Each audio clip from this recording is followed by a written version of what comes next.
In this video, we'll see an important question based on both concepts of composition and inverse. We already know what is composition. We also know what do you mean by inverse of a function. In this question, which is a hybrid question based on two concepts, let's see how to intermingle these concepts and solve the problem. Let's read the problem together and let's get started by solving it. The problem says if f is from q to q, that means rational numbers.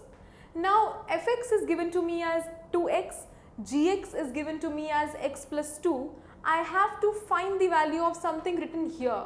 FOG inverse is equal to 20. So what value do I need to find? I need to find the value of this expression. So let me write the expression first.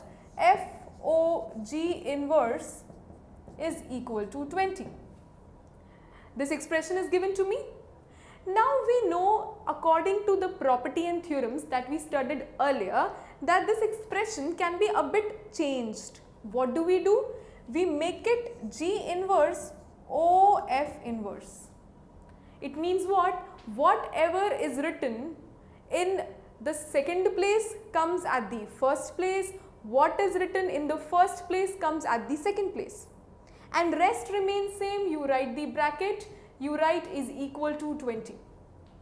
Now what happens is, now we start distributing the term 20 or the number 20 onto both of these one by one. That means I have to write G inverse as it is.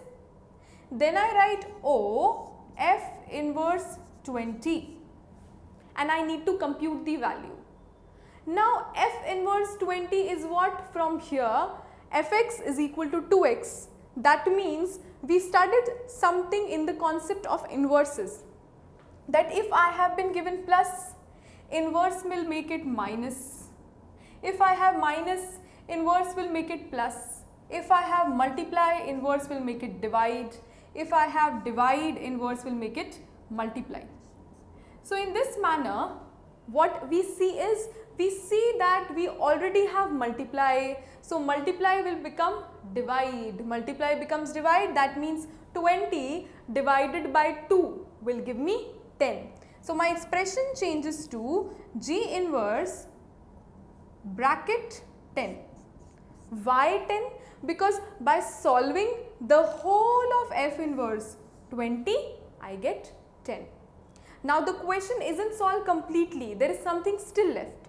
What is the value of G inverse 10? I know that Gx is equal to x plus 2. Now, when talking about inverses, the plus sign changes to minus sign. So, plus sign changes to minus sign. That means here, when I have 10 for x plus 2, I need to do 10 minus 2 indeed. So, what is the answer of 10 minus 2? 10 minus 2 is equal to 8. So, the answer to this problem is option number D, which is 8. Let me repeat the solution of the question to you people. We were given two functions fx and gx and we had to find out the value of FOG inverse 20. We wrote the expression first, distributed the inverses as G inverse, that means the second thing comes here, the first things come later. G inverse O F inverse is equal to 20. Now 20 will go to F inverse, it becomes 10. Wherever you have multiply, make it divide. Wherever you have divide, make it multiply. Wherever you have minus, make it plus. Wherever you have plus, you make it minus. This is the funda of inverse. These are the transformations that take place. You were given a sign and you change it accordingly. By this way, we get the answer as 8. In the next video, we see some other problem based on the concept of relations and functions.